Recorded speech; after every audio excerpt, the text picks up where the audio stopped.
Jangan lupa like, comment, and subscribe channel YouTube TVRI Bengkulu dan nyalakan lonceng notifikasinya.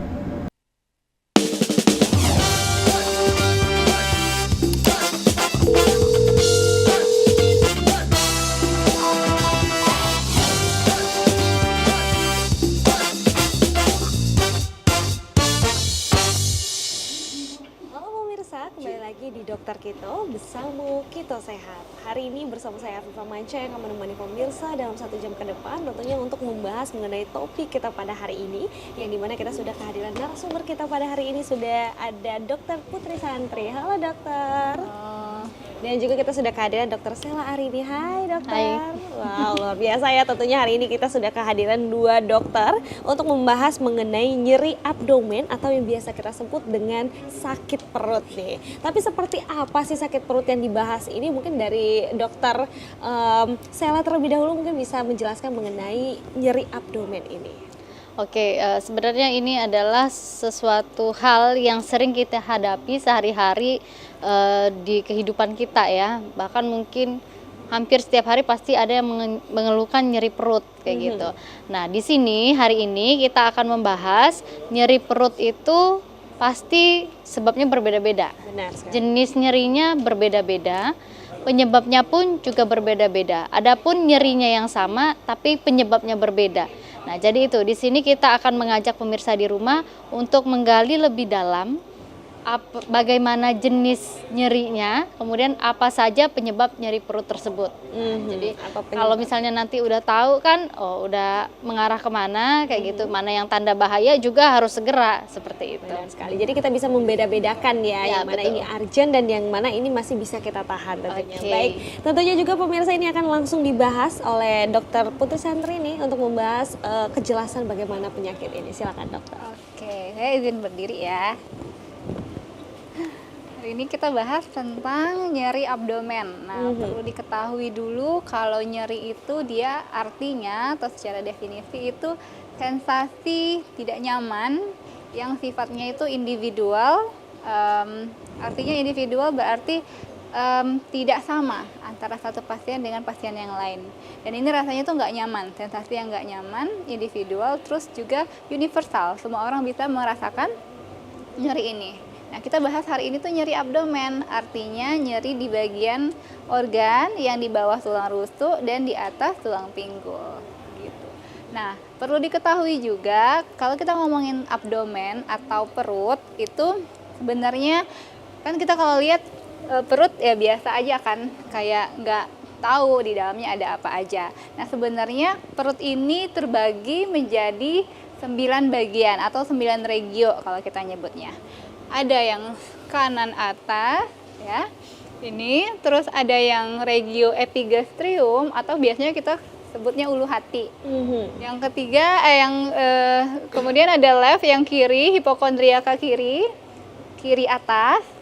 Kemudian ada yang bagian tengah namanya lumbal kanan yang di tengah tapi yang sebelah kanan itu lumbal kanan. Kemudian regio umbilikal itu yang pas di pusat di tengah.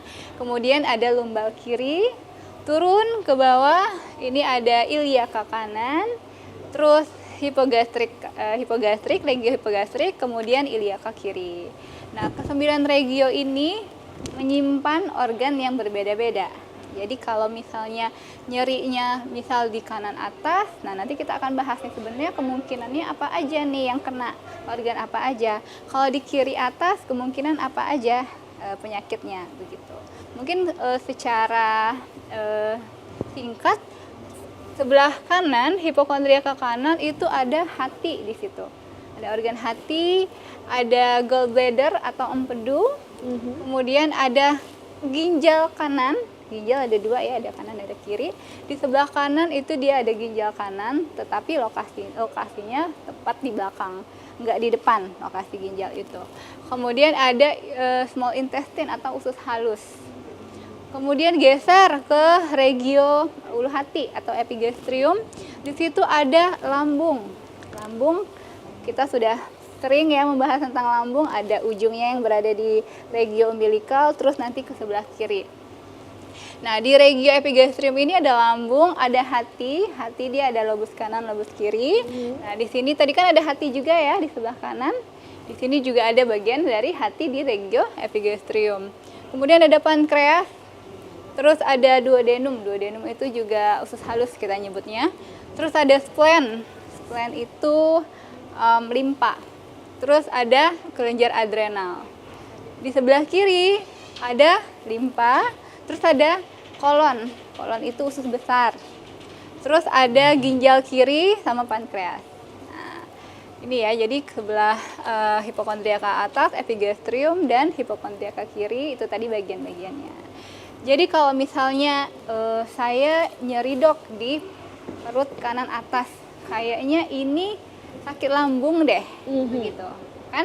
Mungkin masyarakat umum tidak tahu ya bagian mana dan organ apa yang tersimpan di dalam bagian tersebut. Jadi mungkin nggak kalau misalnya dia sakit lambung tapi yang nyerinya itu di sebelah kanan. Kecil ya kemungkinannya karena tadi ada bagian lambung itu adanya di regio epigastrium, di tengah sama di kiri atas gitu. Jadi nanti masyarakat di rumah harapannya setelah nonton ini lebih tergambar kira-kira yang kena nih bagian apa gitu. Terus misalnya di bagian lumbal kanan. Nah, di lumbal kanan itu juga ada gallbladder. Gallbladder tadi empedu. Terus liver, hati sama kolon kanan, sorry. Jadi kolon itu sebesar itu dia melintang dari sini turun terus naik. Nah, itu. Jadi ada yang kolon yang di sebelah kiri, ada juga yang di sebelah lumbal kanan, ya. Terus ada juga bagian umbilikal. Umbilikal ini tali pusat tadi ya, di bagian situ di belakangnya itu ada umbilikus atau navel pusat. Terus juga bagian dari usus halus, part of small intestine dan duodenum. Duodenum tadi ya, usus halus juga. Terus ada lumbal kiri. Nah, ini dia kolon yang descendant, kolon yang bagian yang ke bawah, yang nantinya akan mengeluarkan feses atau BAB. Terus ada juga ginjal kiri. Terus turun lagi ke iliaka kanan, itu ada yang namanya appendix atau usus buntu, kanan bawah ya. Terus ada caecum. Nah, ini juga jadi penanda kita nih. Biasanya pasien datang atau orang datang dengan keluhan nyeri pada perut kanan bawah. Nah, perut kanan bawah di sini kan kalau kita sudah tahu, oh ada organ appendix di sini, ada organ usus buntu. Jadi ada kemungkinan pasiennya ini nyeri karena infeksi atau peradangan di bagian usus buntunya, gitu. Jadi nggak mungkin kan emah kalau misalnya nyerinya di kanan bawah. Gitu. Jadi tidak semua penyakit di perut itu kaitannya dengan mah. Benar sekali, karena ada bagian-bagiannya ya. Ya, karena ada bagian-bagiannya dan di belakang regio ini ada organ-organ yang menjadi penanda infeksinya apakah ada di organ mana, peradangannya ada di organ mana, atau mungkin penyakit lain. Gitu. Ya. Untuk yang bagian bawah hipogastrik, regio hipogastrik itu ada mulai dia ke perkemihan, urinary bladder di sini ada kandung kemih, ya. Kemudian ada kolon sigmoid dan juga ada organ reproduksi perempuan. Makanya kalau misalnya nyerinya di bagian perut bawah, di bagian tengah perempuan, biasanya kita juga bikin diagnosis banding atau kemungkinan diagnosis lainnya itu arahnya ke organ reproduksi. Gitu. Terus yang paling terakhir ada iliaka kiri, di sini ada kolon descending sama kolon sigmoid. Ini nanti ujungnya adalah untuk mengeluarkan BAB ya, buang air besar. Gitu. Nah, ini adalah cerita gimana sih bisa kita merasakan nyeri gitu, patofisiologi atau alur di mana seseorang itu bisa merasakan nyeri. Jadi nanti akan ada rangsangan nyeri. Nah, rangsangan nyeri ini nanti macam-macam. Bisa karena peradangan di situ, mungkin ada keganasan di situ ya. Nah, rangsangan nyeri ini akan mengirimkan sinyal ke saraf sehingga kita bisa merasakan nyeri. Gitu. Jadi ada jalur sarafnya sehingga nanti ada persepsi nyeri. Makanya tadi disebutkan di depan kalau persepsi nyeri ini nanti akan individual dia sifatnya subjektif. Jadi orang tuh bisa merasa, oh nyeri sekali, mungkin si pasien A merasa ini nyeri sekali, atau di pasien B bisa saja itu nyerinya ya biasa saja. Nanti ada derajat atau skala nyeri yang bisa kita tanyakan ke pasiennya. Nanti juga bisa kita tanya nyerinya apa nyeri tajam, apa nyerinya hilang timbul, apa nyerinya superficial saja. Nah, itu nanti akan ditanyakan di bagian diagnosis bagaimana caranya dokter menentukan penyakitnya ini penyakit apa. Gitu.